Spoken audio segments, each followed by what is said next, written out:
हाय, मैं हूं सीए गौरव सभरवाल, ए team commerce academy Indore से। और मुझे काफ़ी सारे स्टूडेंट्स के फ़ोन आए जो ऑलरेडी चार्टर्ड अकाउंटेंसी परस्यू कर रहे हैं।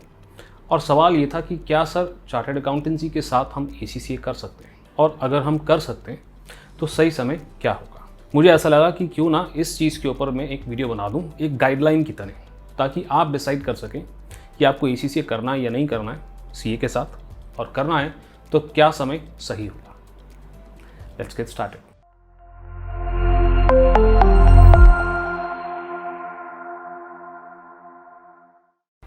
Welcome to another episode of ACCA live. ये एक हमारा रेगुलर सेगमेंट है जिसके अंदर हम लगातार ACCA से रिलेटेड न्यूज़ और अपडेट्स लाते रहते हैं, और साथ ही साथ में ACCA से रिलेटेड लेक्चर्स भी यहाँ अपलोड होते हैं। और अगर इसी तरह के वीडियोज़ में आप इंटरेस्टेड रहते हैं तो please don't forget to like and subscribe to the channel. शुरू करें उससे पहले दो बड़ी सिंपल सी बातें मैं आपसे कर लेना चाहता हूँ कि अगर आप क्लास 11th में अभी भी एंटर हुए हैं और आप ACCA करने का सोच रहे हैं, क्योंकि यहाँ पर चार्टर्ड अकाउंटेंसी हमारे पास ऑप्शन होता नहीं, सिर्फ ACCA आप पढ़ भी सकते हैं और एग्ज़ाम भी दे सकते हैं स्टेज पे। इसके लिए एक स्पेसिफिक वीडियो मैं बना चुका हूँ, ACCA आफ्टर 10th। आई बटन पे क्लिक करके वो वीडियो आप देख सकते हैं, डिस्क्रिप्शन में इसका लिंक मैंने डाल रखा है। अगर आप क्लास 12th क्लियर करने के बाद ये सोच रहे हैं कि ACCA करें या CA, तो उसके ऊपर भी एक वीडियो मैंने बना करके रखा हुआ है जो आप देख सकते हैं। अगेन आई बटन के ऊपर आप क्लिक करके देख सकते हैं या डिस्क्रिप्शन में भी जा सकते हैं। आप अगर CA और ACCA को कंपेयर करना चाहते हैं तो उसके लिए भी एक वीडियो है, वो भी देख सकते हैं। मगर आपको बड़ा क्लियरली मैं यहाँ पर बोल दे रहा हूँ कि दोनों में से आपको कोई भी एक करना है। CA फाउंडेशन और ACCA दोनों नहीं साथ में आप कर सकते हैं। तो अगर आपने CA का डिसाइड किया है तो मैं आपको मना करूँगा ACCA के लिए जाने के लिए, और अगर आपने ACCA का डिसाइड किया तो मैं आपको मना करूंगा CA फाउंडेशन जाने के लिए। चलें आते हैं पहली सिचुएशन पे। कुछ ही समय पहले मुझे फ़ोन आया था एक स्टूडेंट का जो अपने सेकेंड ईयर में थे, ग्रेजुएशन के सेकेंड ईयर में थे, थर्ड सेमेस्टर ख़त्म होने को था। और ऐसे कई सारे स्टूडेंट्स का मुझे फ़ोन आ चुका है, और वो कह रहे थे कि सर मैं अब CA फाउंडेशन के अंदर रजिस्टर करूँ और CA फाउंडेशन दे करके CA कोर्स को आगे बढ़ाऊँ, या फिर मुझे ACCA के अंदर रजिस्टर कराना चाहिए। तो इस डिस्कशन में हमारा ऑब्जेक्टिव ये था कि एम्प्लॉयबिलिटी भी हमारी बढ़नी चाहिए, टाइम भी हमारा बचना चाहिए, और CA छोड़ना हमारे लिए ऑप्शन यहाँ पर नहीं है।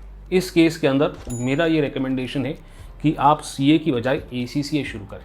उसका लॉजिक भी मैं आपको बताता हूँ। अगर आप CA फाउंडेशन करते हैं तो CA इंटरमीडिएट का पेपर वैसे भी आप ग्रेजुएशन के बाद ही दे पाएंगे, और यही ऑप्शन आपको डायरेक्ट एंट्री रूट भी प्रोवाइड करता है। साथ ही साथ में डायरेक्ट एंट्री रूट के अंदर आप अपनी आर्टिकलशिप इमीडिएटली रजिस्टर कराते से ही शुरू कर सकते हैं। ना ACCA अगर हम शुरू करते हैं तो यहाँ पर 1.5 साल है हमारे पास। 1.5 साल काफ़ी है ACCA का स्किल लेवल कंप्लीट करने के लिए और प्रोफेशनल लेवल में एंटर करने के लिए। अब यहाँ पर फ़ायदे क्या हैं?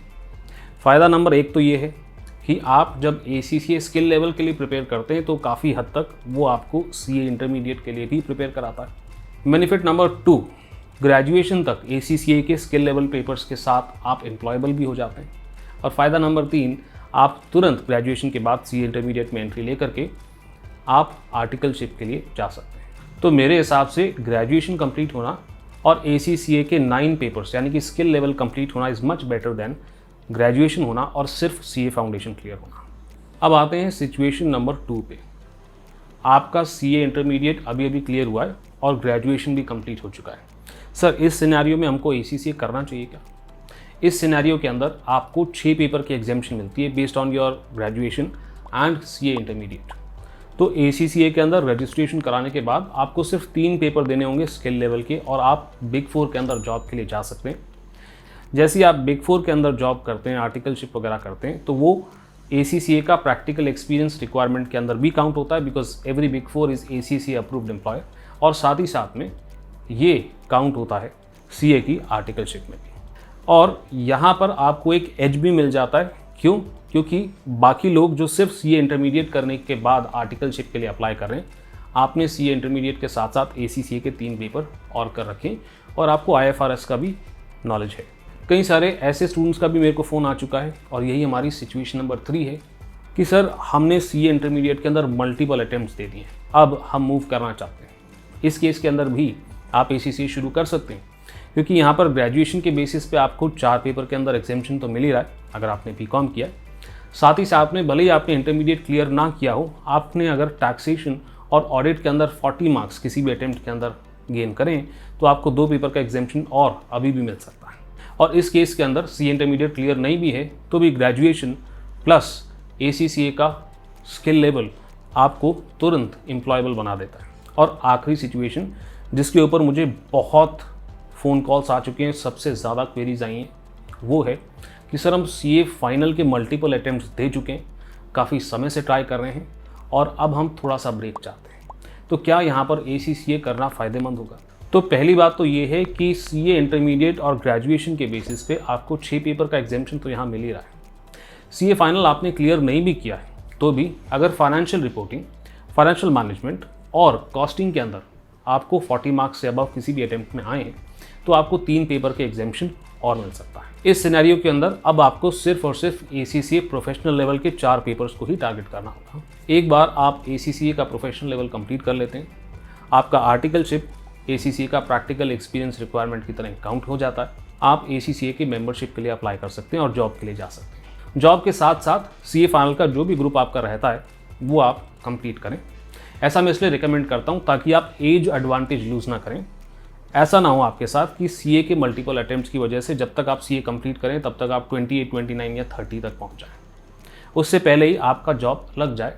एज एडवांटेज आप लूज़ ना करें, इसके लिए ये मेरा सजेशन है। फाइनली एक बात मैं यहाँ पर क्लियर कर देना चाहता हूँ और वो ये है कि किसी भी ऑप्शन के अंदर मैं आपको चार्टर्ड अकाउंटेंसी छोड़ने के लिए नहीं बोल रहा हूँ। दूसरी बात, CA इंटरमीडिएट अगर आप कर चुके हैं ना, आप अपने आप को किसी से कम ना समझें।